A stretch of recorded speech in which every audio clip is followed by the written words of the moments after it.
کسی اور زمانے کے خواب میں خوش آمدید. میں ہوں جواد ہمدانی. حقیقت میں حکمرانی کا حق اللہ تعالیٰ کا ہے اور اللہ تعالیٰ نے یہ حق انسانوں کو امانت کے طور پر دیا ہے.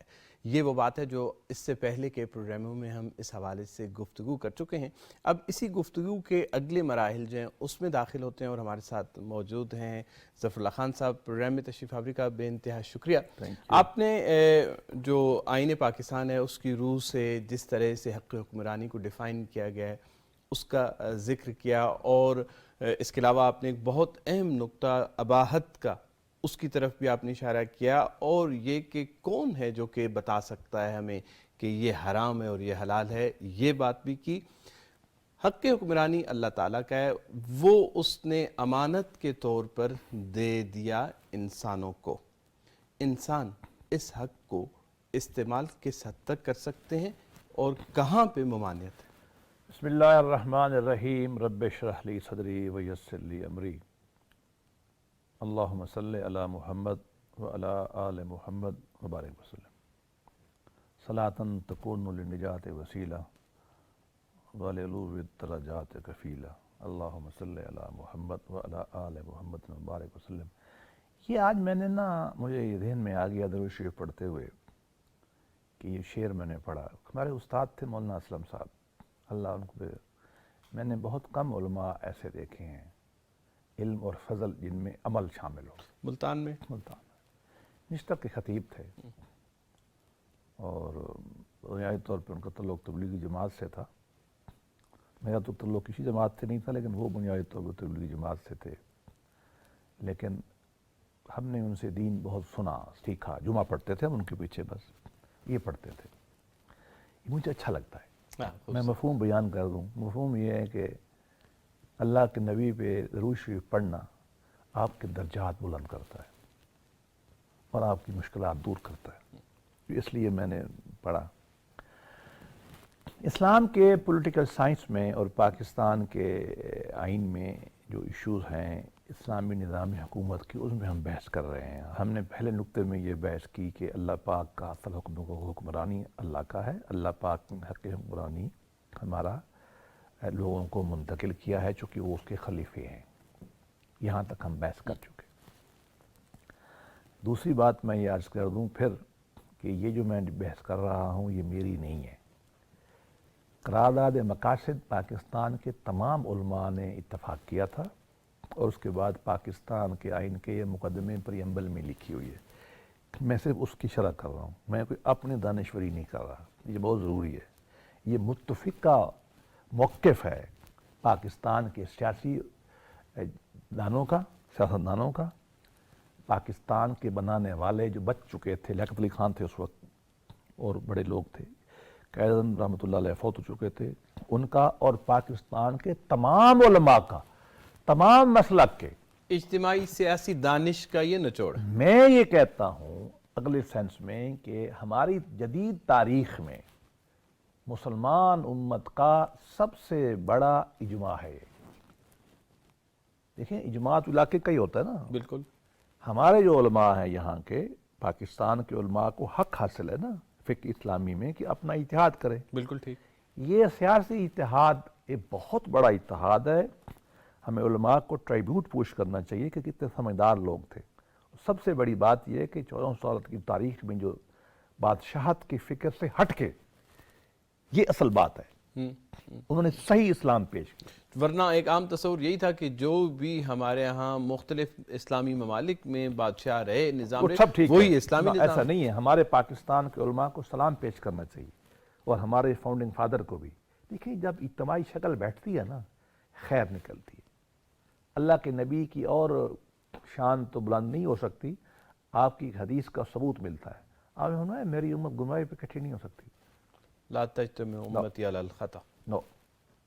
دیکھیے نا کامن سینس ہے. اللہ نے انسان میں رکھا ہے ایسے کہ انسان خیر پہ اکٹھا ہو جاتا ہے.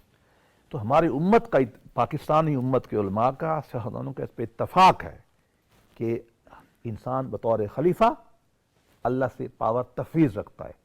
اب اس پہ تیسرے نقطے پہ آتے ہیں جو آپ نے اشارہ کیا کہ یہ جو مجھے پاور ملی ہے یہ انسان کی اصلی نہیں ہے. یہ انہیرنٹ نہیں ہے. عقل انہیرنٹ ہے. جو عقل سے وہ معاملات طے کرے گا، جو میں نے ایکسپلین کیا پچھلی دفعہ، عقل اور اختیار دونوں وہ انہیرنٹ ہے اس کے. جو سیاسی اس کی معاملات ذات میں میں موجود. جو فیصلے کرے گا وہ انہیرنٹ ہے، وہ کر سکتا ہے. ڈی سی لگانا ہے تو میرا اختیار ہے نا بطور چیف منسٹر. مجھے اس مراد یہ کہ جو بھی بیٹھا ہوا ہے وہ لگائے گا. اس میں شریعت کا تعلق ہے؟ کوئی تعلق نہیں ہے اس سے. وہ اپنا عقل استعمال کرے گا، ضرورت دیکھے گا. ہمارے بزرگ بھی یہی کرتے تھے. جب جہاد ہوتا تھا کبھی بھی سیدنا ابو ہریرہ کو کمانڈ نہیں دی گئی. بالکل ٹھیک. کس کو دی گئی؟ خالد بن ولید کو، عبداللہ ابن جراح کو، جعفر طیار کو، معاذ ابن جبل کو قیادت دی گئی نا. سلمان فارسی کو تو نہیں دی گئی. بالکل ٹھیک. ہماری مطلب ہے میں تو ان کی اس سے ان کے مقام اور مرتبے ان کے جوتے کی خاک بھی مطلب ہے ہم اس پہ قربان ہو جائیں. وہ تو اتنے بڑے لوگ تھے، لیکن ہمارے بڑوں نے ان کو کمانڈ نہیں دی. کیوں نہیں دی؟ ان کا میدان نہیں تھا. تو ایک تو یہ انسانی معاملات آپ نے دیکھ رہے ہیں، کس میں کیا صلاحیت ہے، کس نے کیا کرنا ہے، یہ ہے. ایک یہ احکامات مجھے کیا لینے ہیں. اس احکامات میں سمجھوں گا مسلمان فکر یہ کہتی ہے کہ یہ اقتدار اللہ کا جو مجھے منتقل ہوا ہے بطور خلیفہ انسان کے، یہ امانت ہے، میرا اپنا نہیں ہے، انہیرنٹ نہیں ہے. اب اس کا مطلب کیا ہے سیاست و قانون میں؟ یہ تو اخلاقی بات ہے نا، امانت. قانون میں سیاست مطلب اس کا یہ ہے کہ میں اس کو اپنی مرضی سے استعمال نہیں کر سکتا. آپ نے مجھے اپنی گھڑی امانت میں رکھی، میں اس کو روز پہن کے شادیوں میں نہیں جا سکتا. مطلق العنان نہیں، وہ حکومت کا میرے کوئی پاس تصور. پڑی رہے گی امانت. جو آپ نے انسٹرکشن دی ہیں حفاظت کرو، حفاظت کروں گا. آپ کہیں گے بیچ دو، میں بیچ دوں گا. اگر آپ مجھے کہیں گے کہ اس کو پہن کے پھرو، میں پہن لوں گا. تو انسان کے پاس یہ امانت ہے، یہ ٹرسٹ ہے. عربی میں انگلش میں کہتے ہیں ٹرسٹ ہے. اور ٹرسٹ اللہ کا ہے اور ہمیں ٹرسٹی بنایا گیا ہے، امین بنایا گیا ہے، اور ہمارے پاس یہ رہے گا. اب اس کے آپ کانسیکوینسز دیکھیں. ایک، ٹرسٹی جو ہوتا ہے وہ پابند ہوتا ہے ٹرسٹ بنانے والے کی. یہ قانون ہے، یہ پولیٹیکل سائنس ہے. تو مجھے پیچھے دیکھنا ہے اللہ کو جو وہ کہے گا جس کی امانت ہے میں ویسے کروں میں اس کا پابند ہوں. پابند. دوسری بات، میں ٹرسٹ کو مس یوز نہیں کر سکتا، خراب نہیں کر سکتا. خیانت نہیں کی کر جا سکتا. سکتی ہاں، امانت. ہمارے لفظوں میں سخت لفظ ہے خیانت کا، لیکن اس کی وائلیشن سے لے کر خیانت تک سارے معاملات میں نہیں کر سکتا. تیسرا، اسلامی قانون میں اور انگریزی قانون دونوں میں امین کی جو ڈیوٹی ہے وہ سب سے سخت ہے. مثلا انگریزی میں ہم کہتے ہیں فائیڈیوشری ریلیشن شپ. اس کا مطلب کیا ہوتا ہے کہ اس ٹرسٹ میں آپ کو بہت زیادہ خیال کرنا ہے. میں چھوٹی سی مثال دوں. حکمران ہے، پین کا استعمال کرنا پڑ گیا ہے، پین کا، تو اس کو آپ سیاہی ڈال رہے ہیں، ایک پیسے کی بھی نہیں ہے. لیکن اگر آپ نے اپنے ذاتی کام کرنے ہیں تو وہ ٹرسٹ کا مقصد یہ ہے، آج بھی انگلش لا میں بھی یہی ہے کہ وہ سیاہی اپنے لیے استعمال نہیں ہو سکتی. اس لیے آپ کو پتا ہے کہ جب ذاتی دوست آتے تھے، سیدنا عمر بن عبدالعزیز کی روایت ہے، وہ ساری دیا بند کر دیتے تھے، سرکاری دیا بند کر دیتے تھے. کیوں؟ ان کو پتا تھا کہ یہ ٹرسٹ کو میں ٹرسٹ پاس کروں گا. اب یہ بہت نازک معاملہ ہے کہ آپ کو سب سے زیادہ حفاظت کرنی ہے اس کی. اور جو آپ کا لیول ہے وہ ڈیلیجنس کا، وہ بہت اونچا ہے. دنیا میں کسی قانون میں اتنی رسپانسبلٹی، اتنی ذمہ داری نہیں ہے جتنے ٹرسٹ ہمارے قانون میں. اسلام میں بھی اور کامن لاء میں بھی. کامن لاء جو ہے انگریزی کا قانون ہے، اس میں جو ایکویٹی ڈیولپ ہوئی، ایکویٹی میں سب سے جو اعلیٰ ترین قانون برطانیہ میں ڈیولپ ہوا ہے دنیا میں، وہ ٹرسٹ کا. ٹرسٹی جو ہے نا، وہ آپ ٹرسٹ کا نام آ جائے تو بس ختم. مثلا میں ایک مثال دوں. ڈاکٹر پیشنٹ، مرید اور پیر کا رشتہ ٹرسٹ کا ہے. لہذا پیر اور مرید کے درمیان میں، ڈاکٹر اور پیشنٹ کے درمیان میں جو کچھ استاد اور بات ہوئی ہے، شاگرد کی. اسٹیٹ نہیں پوچھ سکتی، کورٹ نہیں پوچھ سکتی. کیوں؟ اس رشتے کو بچانا ہے، ٹرسٹ کو. یہ بہت اہم بات ہے.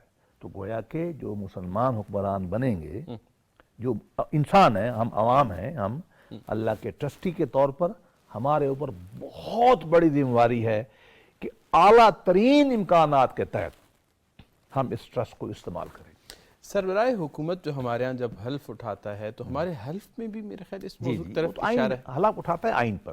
ہم، ہمارے آئین پہ نا لکھتا ہے وہ کہ میں اللہ کو حاضر حاضر ناظر ناظر جان کے جان یہ کر کہتا ہوں، میں قانون کی پابندی کروں گا، آئین کی پابندی کروں گا. تو وہ اس کو یہ کہتا ہے کہ میں یہ اس کی حدود بھی طے ہو رہی ہیں. طے ہو رہی ہیں. اصل مسئلہ یہی ہے. اللہ کا اقتدار تھا، ہم، میں بار بار دہراؤں گا، اللہ نے اپنا اقتدار انسان کو تفویض کیا چونکہ اس کا وہ خلیفہ ہے، اور اس نے کہا کہ یہ بیٹے یہ ٹرسٹ ہے، امانت تیرے پاس، تو مطلق نہیں ہے.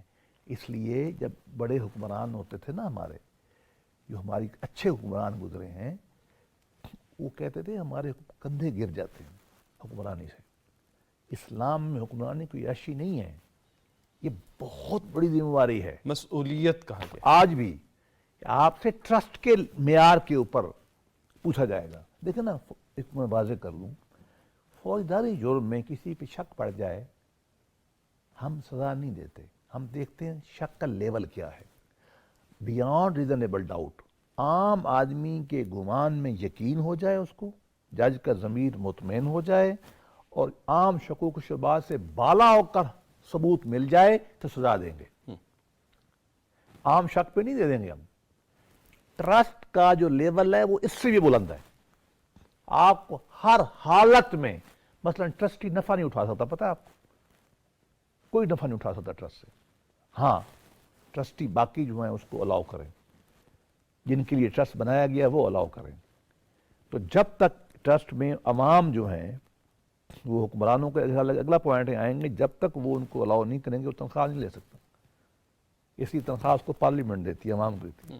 تو گویا کہ تیسرا نقطہ ہم نے یہ طے کیا کہ یہ جو لیول ہے ہمارا حکمرانوں کا، لیول آف حکمرانی سوچ جو ہے، اللہ کی تفویض زرعی امانت ہے، اور اس کو استعمال کرنے میں بے پناہ اونچا معیار آپ کو قائم کرنا.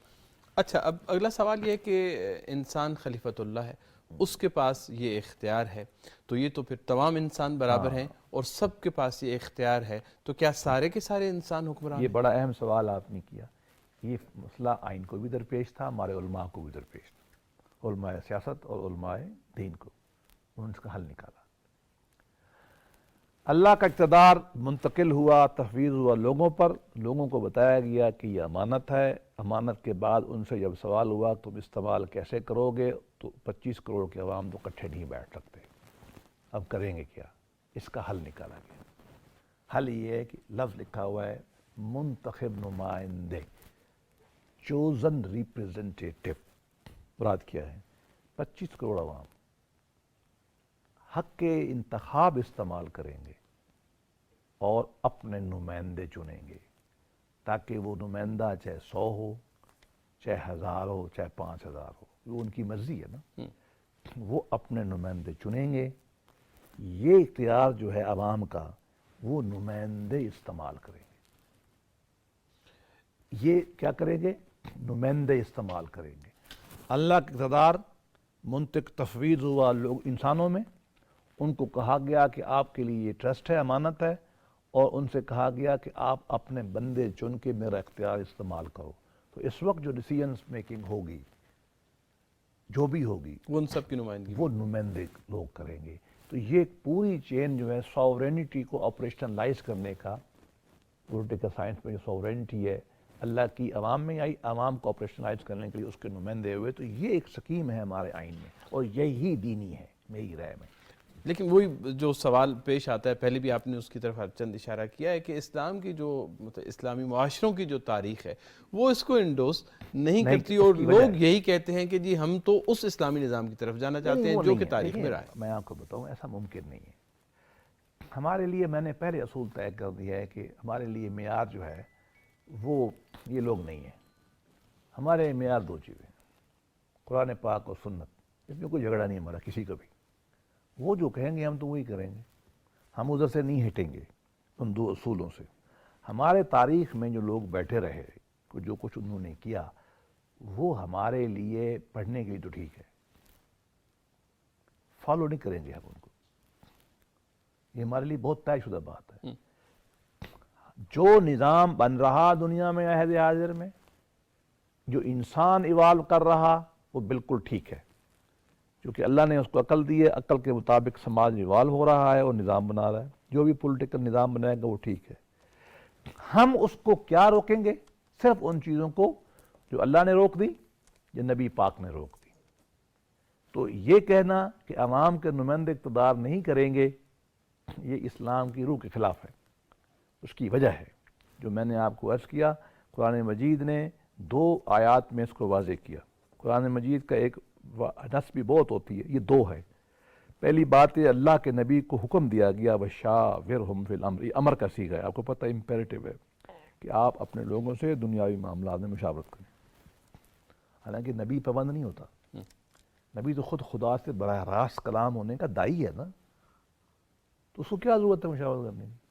یہ سکھانے کے لیے، یہ ہمیں سکھانے کے لیے۔ دوسرا، جب بتایا ہے کہ مسلمان کون ہوتے ہیں، وہاں یہ بتایا کہ وہ ایسے لوگ ہوتے ہیں جو اپنے معاملات مل بیٹھ کے خود طے کرتے ہیں۔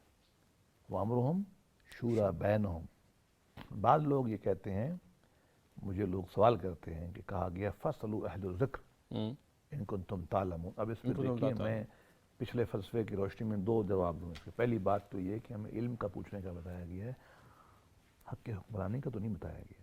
اگر آپ یہ کہیں کہ اس سے مراد یہ ہے کہ ایک طبقہ حکمرانی کرے گا، اس مسئلے کو سمجھنے کی ضرورت ہے۔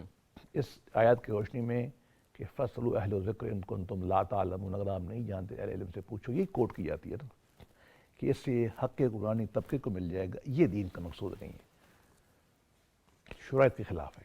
جو قرآن نے اصول بیان کر دیا نا شرعیت کا۔ اور میں آپ کو بتاؤں، ایک روایت میں ایک جگہ آتا ہے فَإِذَا عَزَمْتَ فَتَوَكَّلْ عَلَى اللَّهِ، جب آپ مصمم ارادہ کر لیں تو اللہ پہ توکل۔ بلکہ اسی آیت کا وَشَاوِرْهُمْ فِي الْأَمْرِ وَإِذَا عَزَمْتَ فَتَوَكَّلْ عَلَى اللَّهِ، یہاں بحث شروع ہوتی ہے۔ اللہ پاک نے فرمایا اے نبی مشورہ کرو، پھر فرمایا جب نیت کر لو پکی ارادہ تو اڑ جاؤ، اڑ سے مراد عزم سے چلو۔ یہ درمیان میں ایک رشتہ کیا ہے، اس پہ ہمارے علماء نے لکھا، احادیث مبارکہ ہیں۔ ایک حدیث مبارکہ ہے کہ سواد اعظم کا فیصلہ چلے گا، مراد یہ ہے کہ جو میجارٹی فیصلہ کرے گی، یہ کہا گیا۔ اور یہ حدیث بھی ہمارے نظر رہے کہ امت گمراہی پہ نہیں اکٹھی ہوگی۔ حضور نے یہ نہیں فرمایا کہ علماء گمراہی پہ اکٹھے نہیں ہوں گے، امت۔ تو گویا کہ جو ہمارے عوام ہیں، حق حکمرانی ان کا ہے، کسی طبقے کا نہیں ہے۔ اگر آپ یہ کہیں گے، اب میں جوڑتا ہوں جو ہم نے ابتدا میں بحث کی تھی، اگر میں یہ کہتا ہوں کہ میں آیت اللہ ہوں اور میں قطب الاقطاب ہوں اور میں شیخ الحدیث اور شیخ القرآن ہوں اور حافظ الحدیث ہوں، اور میں چونکہ اتنا پڑھا لکھا ہوں، مجھے حکمرانی دے دے، میں یہ سمجھتا ہوں کہ دین کی تعلیمات کے کیوں خلاف ہے؟ اس لیے کہ آپ یہ کہہ رہے ہیں کہ میرا ڈیوائن رائٹ ہے۔ آپ کیا کہہ رہے ہیں کہ اللہ نے مجھے حق دیا ہے۔ ہم آپ کو یہ طے کر کے بتا چکے ہیں کہ حق حکمرانی اللہ کے نمائندوں کا نہیں ہے، اللہ نے امت کو منتقل کیا، لوگوں کو، اور اب انہوں نے فیصلہ کرنا ہے۔ ہم آپ کو بتا چکے ہیں، قرآن پاک یہ کہتا ہے، آئین یہ کہتا ہے۔ مجھے بتائیے، میں شیخ الحدیث ہوں، میں آ کے بیٹھ گیا، عالم دین ہوں، آپ کے گردن پہ چڑھ گیا، لو جی پہلے تو میں سنی ہوں، اب کھل کے بات کر لیتے، مجھے شیعہ کیوں مانیں گے؟ تو میں ہوں شیعہ، مجھے سنی کیوں مانیں گے؟ ادھر لڑائی ہو جائے گی۔ آپ لڑائی چاہتے ہیں؟ نو۔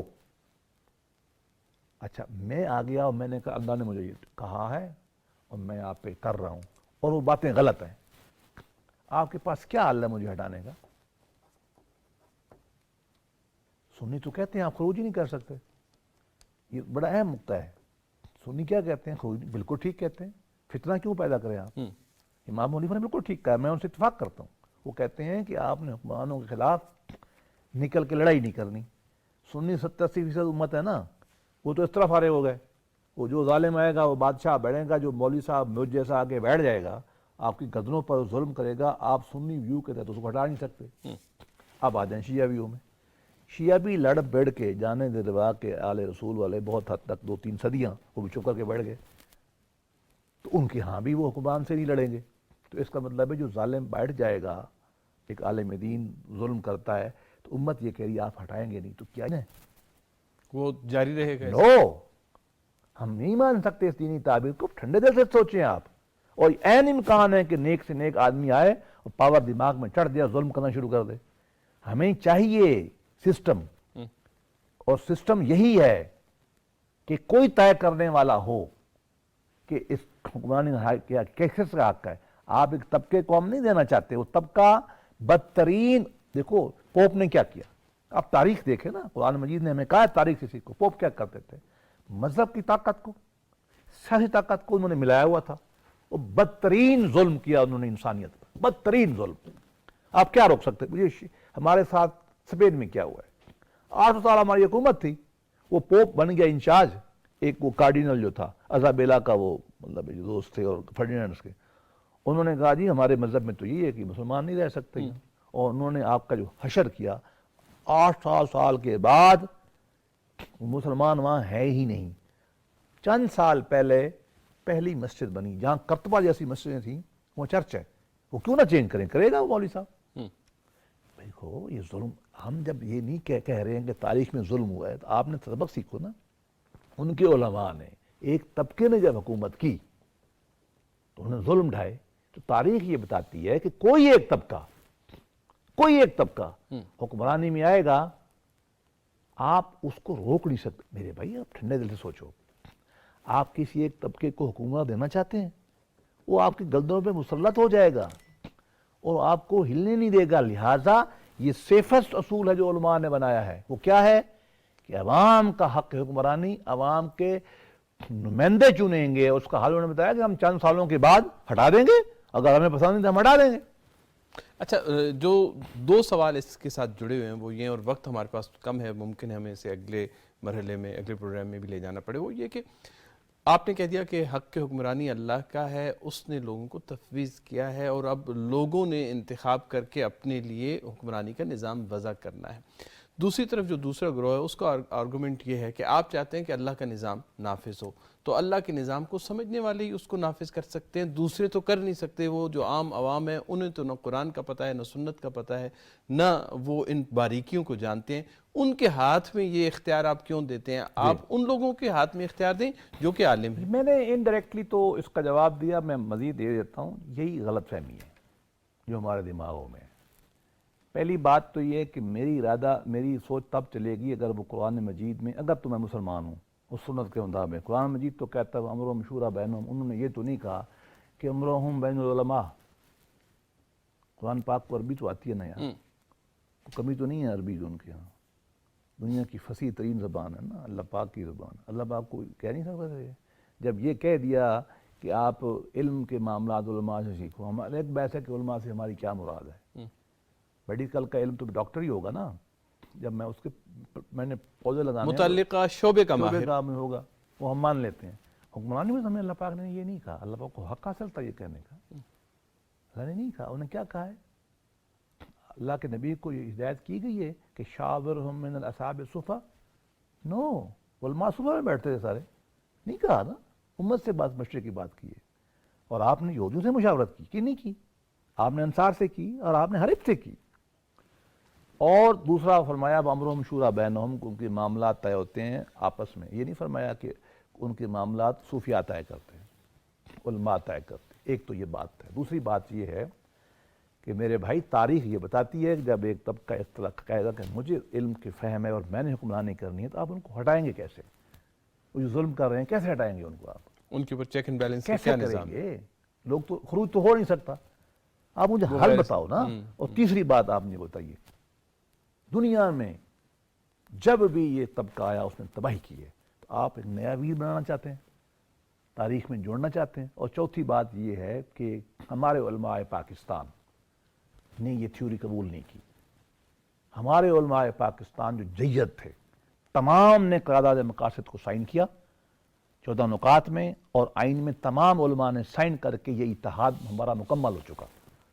ہم علماء کے اس اتحاد کے پابند ہیں، جس کو اجماع ہے، اور ہمارے پارلیمان بھی اس کو مان رہی ہے. لہذا ہر وہ آدمی جو اس کے خلاف بات کرے گا اس کی دین کی تفہیم میں نہیں مانوں گا، چونکہ میں علماء کی اکثریت اجماع کے ساتھ ہوں، اور میں پاکستان کے عوام کی سیاسی فکر کے اجماع کے ساتھ ہوں۔ ان کو اس بات کو سوچنا چاہیے کہ آپ 1.5 انچ کی مسجد نہیں بنا سکتے، آپ کی تفہیم دین ناقص ہے، اکا دکا ہے، آپ کے جید علماء کی تفہیم ڈیفرنٹ ہے۔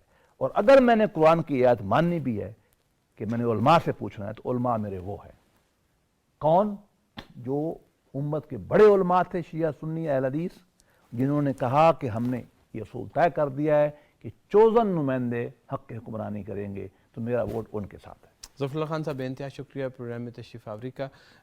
اسلام کا نظام حکومت اور اسلامی معاشرے میں کس طرح سے حکومت کی تشکیل ہونی چاہیے، اس حوالے سے ہماری گفتگو جو ہے وہ اگلے پروگراموں میں بھی جاری رہے گی، اور کچھ آپ کی طرف سے ہمیں جو سوالات موصول ہو رہے ہیں ان کو بھی ہم اگلے پروگراموں میں اپنے مہمان کے سامنے رکھیں گے۔ فی الحال اجازت دیجیے، خدا حافظ۔